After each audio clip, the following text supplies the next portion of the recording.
it out. He's not even bucking.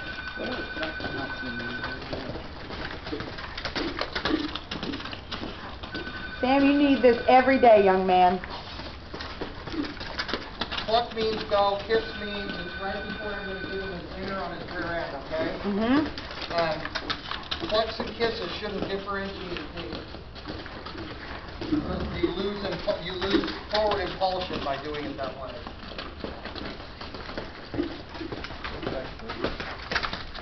There you go. We have the liquid WD-40 stuff. Yeah.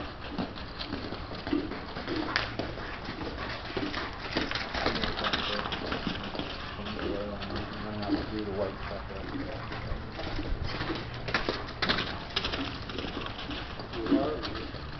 Yeah, but I'm not going to do it.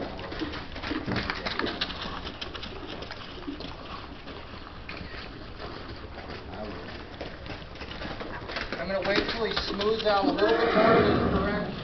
I kind of want to change directions already, but because I don't have any forward motion with commitment, I'm going to wait to get that before I try to equal up the burn of the muscles.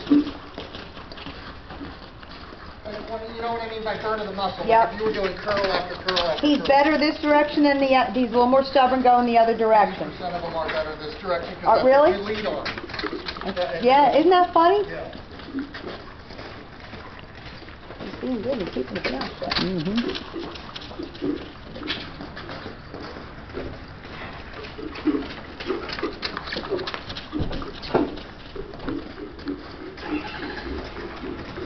The three things I like to stamp on a horse, well, you have to stamp on a horse, are first and foremost, forward motion with purpose and commitment. This horse, you can tell, even though he's going forward, it's not with purpose and commitment. He doesn't stay in track. He's always out, in, head tossing. That's all loss of forward motion. Forward motion, sure, I'm going forward. But now I'm going forward with full purpose and commitment. Second thing is they have to have flexibility.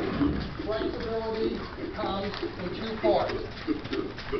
Primarily it comes first in lateral, left and right.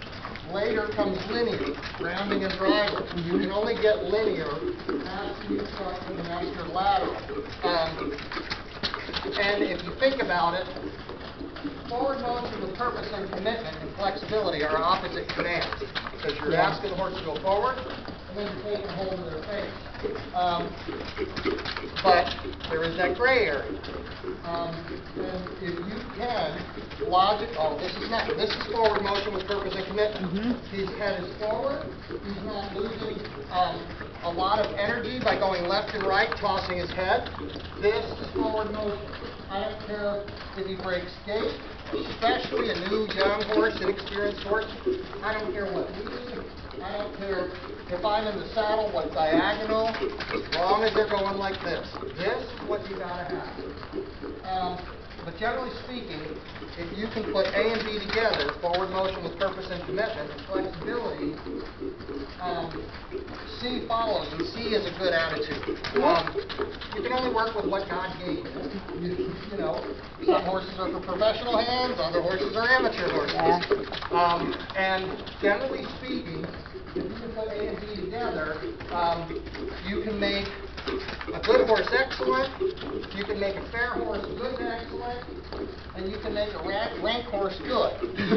You know, and sometimes excellent, depending on how long you give them.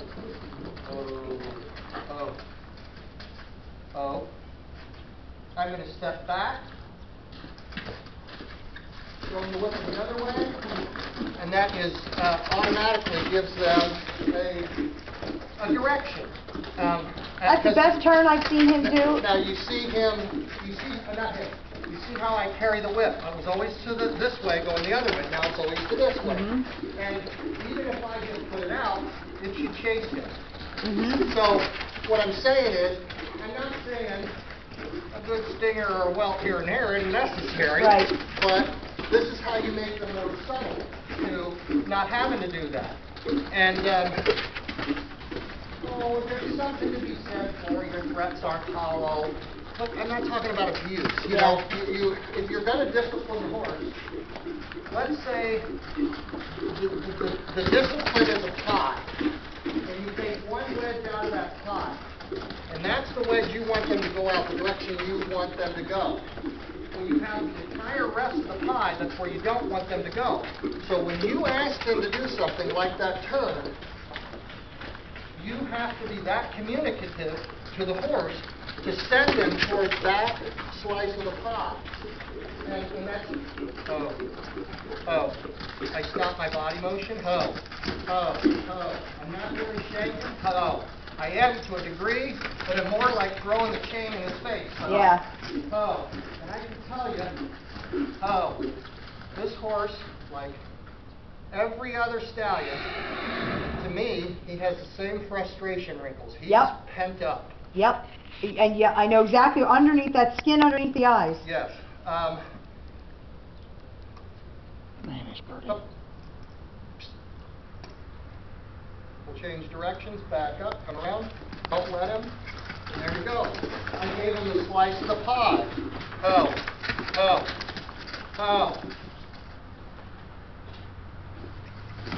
I gave him the slice of the pie. And he takes it. Now, what I'm going to do right now before I long line him is I am going to... He's never been long line, just so you know. Oh, great. Well, actually, that's a good thing. I prefer they not be long line. Okay. And I know this is going to sound really bad, but most people screw it up. Yeah. You know, so, I mean, he's making me a lot of difficulty. We'll see.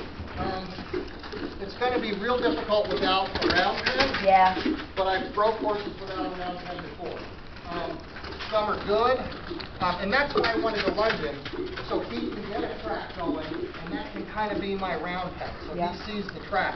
When you talk about his frustration wrinkles, what would get rid of that? Everyday work? Every other day work? A purpose? A job? An anchor. Because if you're going to lunge, this is really funny. Oh, I don't know, 7 years ago. We'll change. We'll change the man.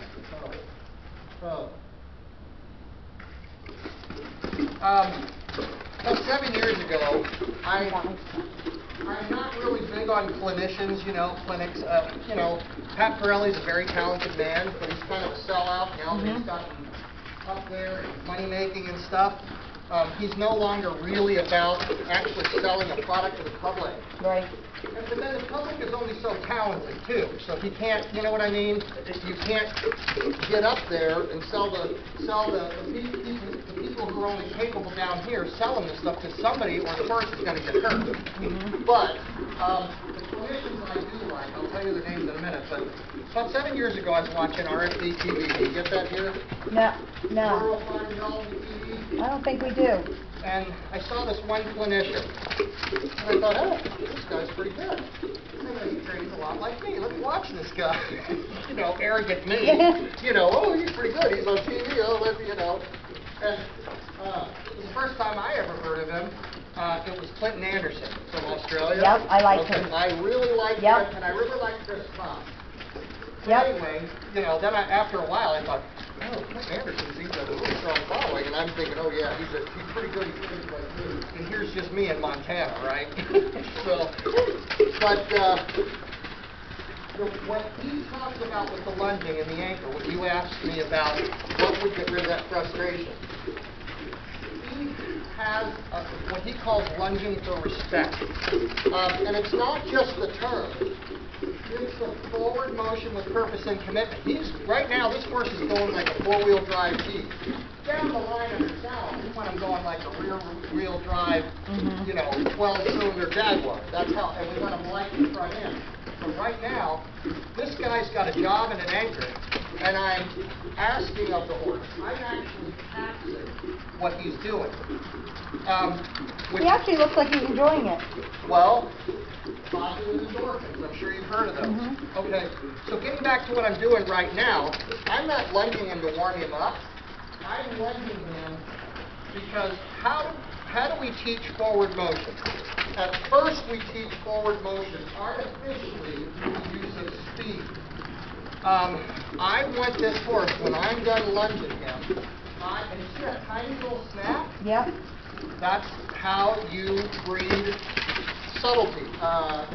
You know, so, because a lot of people tell me, I don't even see you cue the horse. So all of these things, everything from the day they fall out of the vagina to the day they die is a common thread. Everything. I don't care if it's leading up to the wash rack for a bath, lunging, long lining, it's all got a common thread. But I'm... Oh, my fault. I wanted to make you turn to Oh. Oh. Oh. Oh. Oh. Oh. Oh.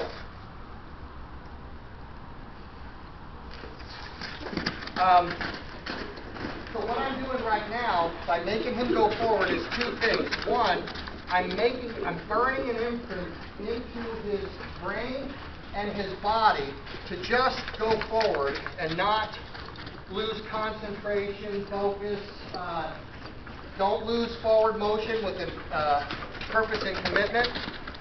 So when I do get him in long line, I'm going to have one over his back. He's going to be confused. But I'm hoping he'll follow the path and let me work with me with the long lines. But how do we teach forward motion?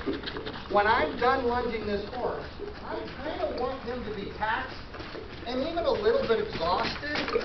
I've seen horses poop and go at the same time. Because you know the feeling when you get off of a roller coaster and you can't stand still, you want to keep walking. That's how we teach forward motion to start with. Now your finished horses down the line, they don't ever need to get in touch with that hum of energy. I call it a circle of energy that goes in not this motion, in this motion. And think about being a four-legged animal. I want him to not be able to stand still when I say ho. I'm going to try and get him to ho, but I'm going to be cognizant of the fact that he's going to want to walk it off. The more you get the horse in touch with that hum of energy, the more he will want to go forward. And he's breaking a good sweat. It's right above at the martingale and above. I can't really see in his butt cheeks, but I'm hoping they're a little cool with me under there.